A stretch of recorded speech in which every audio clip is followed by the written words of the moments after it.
dito. Pag-usapan natin, mag-iwasan muna tayo. Dapat makakaalam na magkakilala tayo. Ba't naghilala sila? Baka malaman na ng inside job yung ginawa natin. Pasensya ka na, Noel. Kompromiso ako eh. Nagkautang ako ng malaki sa saklaan. Lulumpuin naman daw nila ako kapag hindi ako nagbayad. Naintindihan namin yun, pero talagang gipit lang kami ngayon. Oo nga, pasensya ka na. Wala talaga kami ngayon. Wala kaming extra. May malaki din kami binayarin itong huli. Ang hirap nyo naman hinga ng pabor. Pero nung nangailangan kayo sa akin, ang bait-bait ninyo. Elmer, hindi namin makakalimutan yung tulong na ginawa mo sa amin. Pero ano magagawa namin ngayon? Wala talaga kaming pera ngayon eh. Kung alam ko lang na hindi kayo marunong tumanaw ng utang na loob, sana hindi ko na lang kayo tinulungan noon.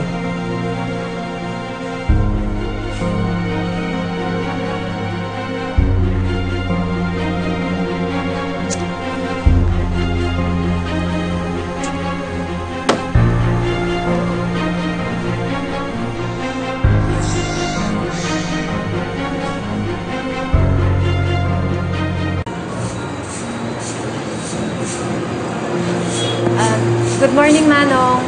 Di ba kayo yung nagpunta kagabi ka na Noel? Sino ka ba? Anong kailangan mo?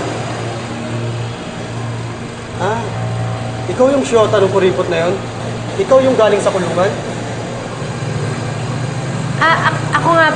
Ako nga po si Christine. Nabanggit niya kasi sa akin kagabi na nagkaroon kayo ng pagtatalo. Gusto ko lang sana malaman kung bakit. Miss, huwag mo sabihin wala kang alam. Manong, kaya nga ako nandito para alamin. Baka sakaling may maitulong ako. Ganon. Sige, kailangan ko ng pera. Lumapit ako sa syota mo dahil ang akala ko marunong siyang tumanaw ng utang na loob. Utang na loob? Ano yung utang na loob sa inyo ni Noel?